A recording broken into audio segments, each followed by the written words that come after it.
श्री शिवाय नमस्तुभयम। दोस्तों, आप सभी लोग जानते हैं कि 30 नवंबर 2024 यानी शनिवार को पड़ रही है मार्गशीर्ष महीने की अमावस्या। और दोस्तों, यह वह अमावस्या है जो मार्गशीर्ष महीने में पड़ने वाली सबसे बड़ी अमावस्या है, क्योंकि यह शनिवार के दिन पड़ रही है और इसका बहुत ही बड़ा और विशेष महत्व होता है।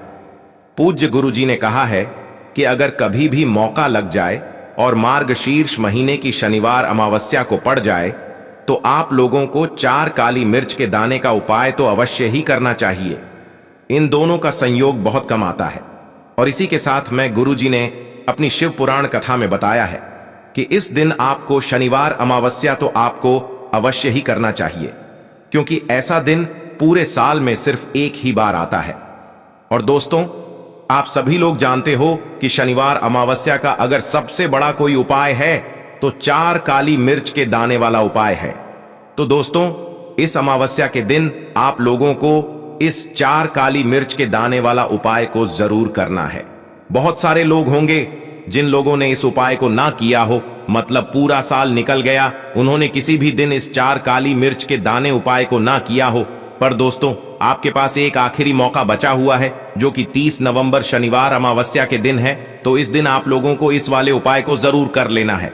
भले ही आपने पूरे महीने भर इस उपाय को ना किया हो, पर अगर आपने इस मार्गशीर्ष महीने के शनिवार अमावस्या के दिन अगर इस वाले उपाय को कर लिया तो आपको इस उपाय को करने का वह फल मिलेगा जिसकी आपने कभी कल्पना भी नहीं करी होगी।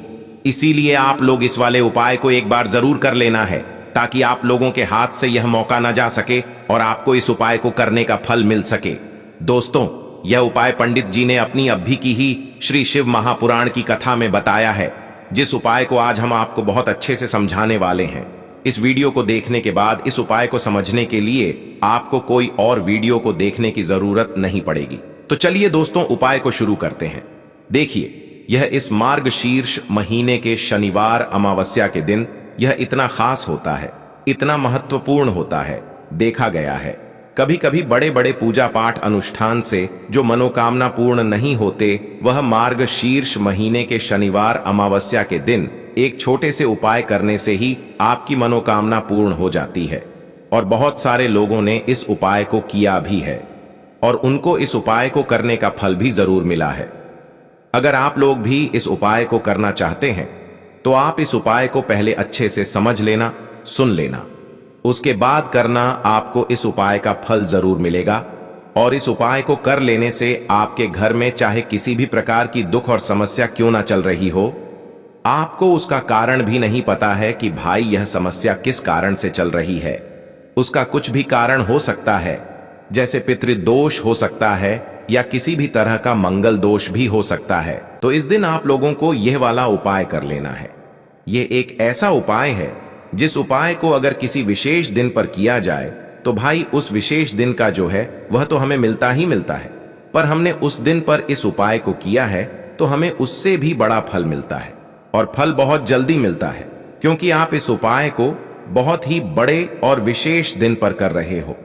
तो चलिए अब उपाय के बारे में बात करते हैं, लेकिन उससे पहले आप लोगों को यह जानना आवश्यक है कि आखिर यह उपाय किस समय करना है, किसको करना है और कैसे करना है। तो चलिए हम आगे आपको वीडियो में एक एक करके बता देते हैं। लेकिन उससे पहले अगर आप लोग हमारे चैनल पर पहली बार आए हैं या फिर मेरी आवाज आज पहली बार सुन रहे हैं तो हमारे चैनल को सब्सक्राइब जरूर कर लेना और इस वीडियो को लाइक करके कमेंट बॉक्स में श्री शिवाय नमस्तुभ्यम ओम नमः शिवाय जरूर टाइप कर देना। तो दोस्तों, इस 4 काली मिर्च के दाने वाला उपाय को हमें इस शनिवार अमावस्या के दिन कैसे करना है, किसको करना है, किस समय करना है और कहां पर करना है, ये सारे सवालों के जवाब आपको इस वीडियो में मिल जाएंगे। और जो यह वीडियो देखेगा भाई, उसको 4 काली मिर्च के दाने वाला उपाय जरूर करना चाहिए, क्योंकि इस दिन एक काली मिर्च के दाने का भी बहुत ही बड़ा और विशेष महत्व होता है। और जब बात आ जाए 4 काली मिर्च के दाने वाला उपाय की, तो यह सोने पर सुहागा वाली बात हो जाती है और यह एक बहुत ही बड़ा उपाय हो जाता है इस शनिवार अमावस्या का। तो अब दोस्तों, इस 4 काली मिर्च के दाने वाला उपाय को आखिर करना किसको है, सबसे पहले हम लोग वह बात जान लेते हैं। तो देखो, घर की जो बड़ी माताएं बहनें होती हैं, उन माताओं बहनों में से कोई भी एक बड़ी माता बहन इस वाले उपाय को कर सकती है। और दोस्तों, अगर आप चाहे तो अपने घर में से सभी सदस्यों को भी इस उपाय को करवा सकते हैं। अगर किसी व्यक्ति की खुद की कोई मनोकामना है, खुद की कोई दुख और परेशानी है जो कि वह अपने लिए ही करना चाहता है इस वाले उपाय को, तो वह खुद अपने लिए भी कर सकता है। बाकी अगर कोई घर में से ऐसा है जो कि अपने पूरे घर परिवार की सुख और शांति के लिए यह वाला उपाय करना चाहता है, तो भाई वह भी कर सकता है। उसमें भी कोई दिक्कत वाली बात नहीं है। कहने का मतलब यह है कि इस उपाय को हर एक सदस्य भी कर सकता है और पूरे घर परिवार के सदस्य के लिए घर की बड़ी माताओं बहनों में से कोई एक माता बहन भी कर सकती है। माताएं बहनें अगर घर में उपस्थित ना हो या वह यह वाला उपाय ना कर पा रही हो, तो फिर घर का कोई बड़ा सदस्य भी इस 4 काली मिर्च के दाने वाला उपाय को कर सकता है। चाहे फिर वह पुरुष ही क्यों ना हो, उसमें कोई भी दिक्कत वाली बात नहीं है।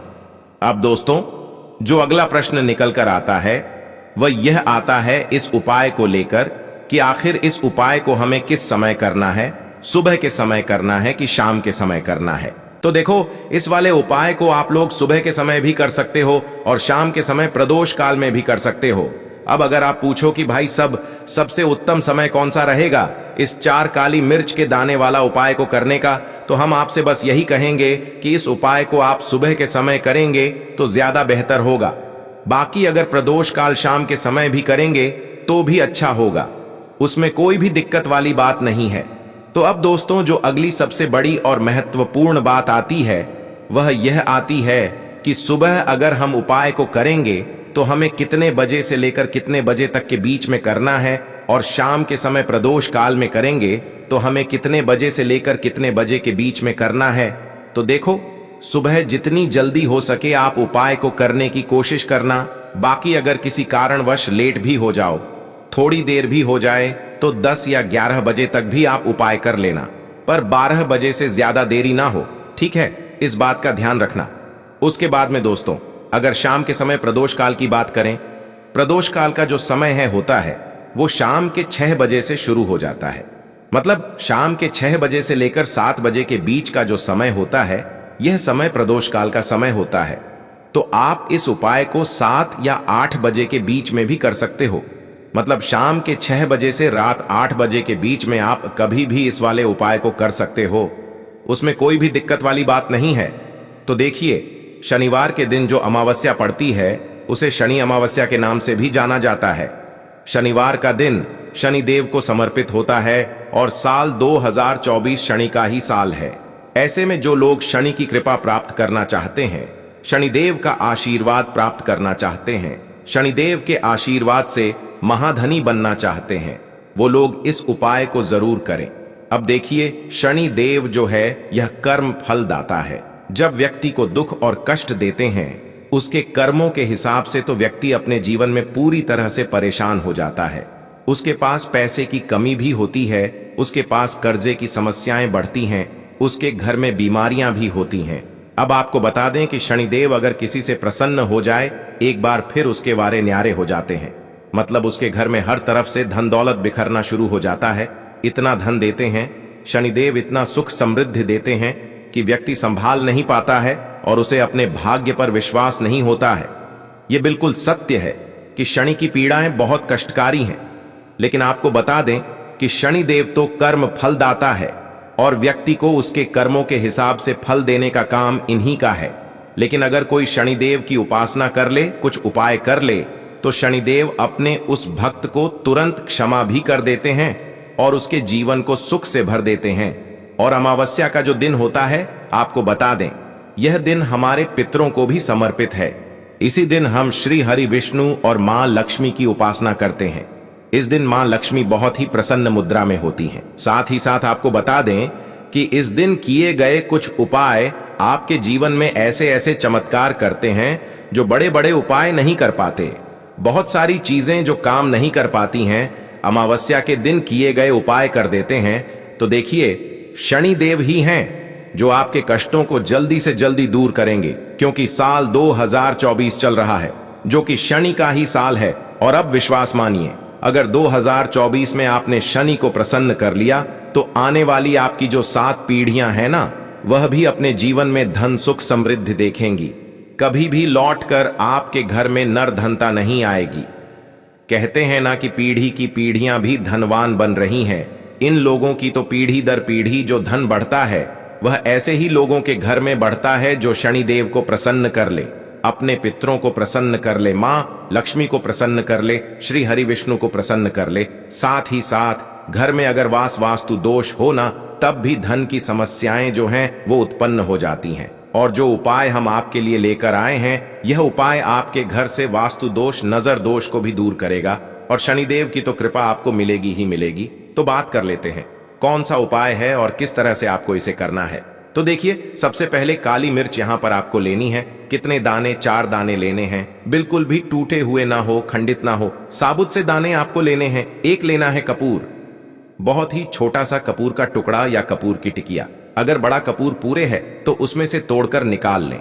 एक मिट्टी का दीपक आपको यहां लेना है या कोई भी बर्तन लेना है। अगर मिट्टी का दीपक नहीं है तो कोई कटोरी या कोई बर्तन ले सकते हैं। आप पूजा का बर्तन होना चाहिए, ठीक है ना। अब उसके अंदर 4 काली मिर्च रखनी है, एक कपूर रखना है और आपको अपने घर में किसी भी जगह पर, किसी भी कमरे में इसे जला देना है। जलाने से पहले आपको एक मंत्र बोलना है, ओम सम शनिश्चराय। और अगर आपको यह मंत्र ध्यान है तब तो आप ऐसे ही बोल लेंगे। अब जिन लोगों को मंत्र नहीं पढ़ पाते हैं, है ना, बहुत सारे लोग हैं जो मंत्र नहीं पढ़ पाते हैं, वो क्या करेंगे? तो ऐसे ही जय शनिदेव आपको 3 बार बोलना है, ठीक है ना। शनिदेव का ध्यान करना है और 4 काली मिर्च को कपूर के साथ जला देना है। शनिदेव से क्षमा याचना करनी है कि जो भी हमसे भूल चूक हो गई हो उसके लिए हमें माफ कर दें और अपनी कृपा हम पर बनाए रखें।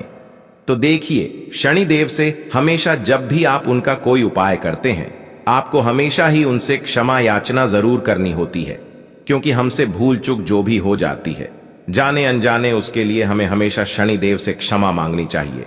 क्योंकि जब भी हम उनसे क्षमा मांगते हैं, उनसे प्रार्थना करते हैं और उनसे जुड़े हुए उपाय करते हैं, तो शनिदेव ना बहुत जल्दी अपने भक्तों को क्षमा करते हैं और उनके कष्टों को दूर कर देते हैं। तो बहुत ही अचूक उपाय है। अमावस्या के दिन किस समय आपको यह उपाय करना है? तो देखिए, शाम के समय, किसी भी समय आप इस उपाय को कर लीजिए। रात के 9 बजे तक, 9:30 तक भी आप इस उपाय को कर सकते हैं। अब बात कर लेते हैं दूसरे उपाय की, क्योंकि इस दिन अमावस्या है और अमावस्या की तिथि जो है यह मां लक्ष्मी को समर्पित है और इस दिन मां लक्ष्मी बहुत ही प्रसन्न मुद्रा में होती हैं। अब आपको बता दें कि मार्गशीर्ष का महीना चल रहा है, जिसे कि हम अघन का महीना भी बोलते हैं, और यह कब तक रहेगा? 15 दिसंबर 2024 तक रहेगा।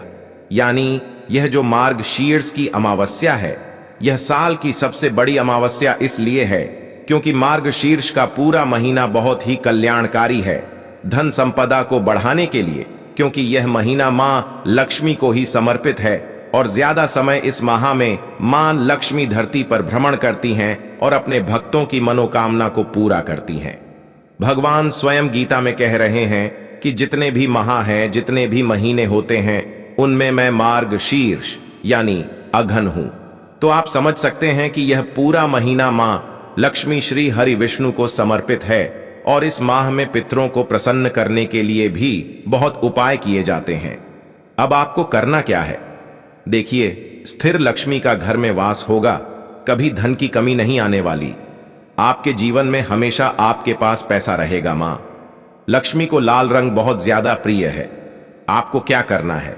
एक लाल रंग का पुष्प लेना है और एक लाल अनार आपको लेकर आना है। अगर अनार आपको नहीं मिलता है तो कोई भी लाल फल ले लीजिए। 2 छोटी लौंग आपको लेनी है, एक कपूर लेना है। घर के मंदिर में बैठ जाएंगे। सबसे पहले माता लक्ष्मी के सामने लंबी बाती का दीपक आपको जलाकर रख देना है। शुद्ध देसी घी से दीपक तैयार कर लेना और दीपक जलाकर रख देना। माता लक्ष्मी के सामने अब जो आपने 2 लौंग और एक कपूर लिया है, यह मां लक्ष्मी के सामने आपको जला देना है। अब जो लाल रंग का फल आप लेकर आए हैं, देखिए अनार लाते हैं तब तो बहुत ज्यादा उत्तम है। अनार नहीं मिलता है, आपको बहुत सारी जगहों पर एकदम से फल नहीं मिल पाते हैं, है ना, तब आप कोई भी लाल रंग का एक फल उनको अर्पित कीजिए। एक लाल फूल मां को अर्पित कीजिए। लाल फूल में आप गुलाब का भी ले सकते हैं, कमल ले सकते हैं, गुड़हल ले सकते हैं, कोई भी लाल फूल आप ले लीजिए और मां लक्ष्मी को अर्पित कीजिए और फिर देखिए कि कैसे आपके पास धन बरसता है। ऐसा समझ लीजिए धन संभालना मुश्किल हो जाएगा। अगर यह उपाय कर लिया, सच्ची श्रद्धा से कर लिया और मां लक्ष्मी की कृपा मिल गई, तो अब आपके भाग्य को बदलने में, चमकने में ज्यादा देर नहीं लगेगी। तो शाम के समय का यह उपाय है और शाम के समय में ही आपको अपने घर के मंदिर में माता लक्ष्मी के सामने करना है। अब देखिए, बात कर लेते हैं बहुत जल्दी से अपने तीसरे उपाय की, जो कि है पितरों को प्रसन्न करने के लिए, क्योंकि अमावस्या की तिथि हमारे पितरों को भी समर्पित है और पितृ प्रसन्न तो पूरा घर ही प्रसन्न रहता है, क्योंकि पितृ जिनके प्रसन्न होते हैं उनके घर में कभी कष्ट नहीं आते, कभी दुख नहीं आते। इसीलिए आपको हमेशा अपने पितरों को प्रसन्न रखना चाहिए। अब पितृ कैसे प्रसन्न रहेंगे? आप जहां पर अपने घर में पीने का पानी रखते हैं अपने पितरों के लिए, वहां पर आपको एक दीपक लगाना है। दीपक किस चीज का लगाएंगे? आपको यहां पर सरसों के तेल का दीपक लगा सकते हैं, या तिल का तेल अगर मिल जाता है तो उसका दीपक लगाएं। हमेशा पितृ प्रसन्न रहेंगे और कभी पितृ दोष की वजह से घर में ना क्लेश होगा, न संकट आएंगे, न धन की कमी आएगी, न कर्जे की समस्याएं आएंगी। तो दोस्तों, ये थे पूज्य गुरु जी द्वारा बताए गए कुछ बहुत ही खास उपाय। अगर आपको जानकारी अच्छी लगी हो तो वीडियो लाइक करिएगा। मिलते हैं फिर एक नए वीडियो के साथ। श्री शिवाय नमस्तु भयम।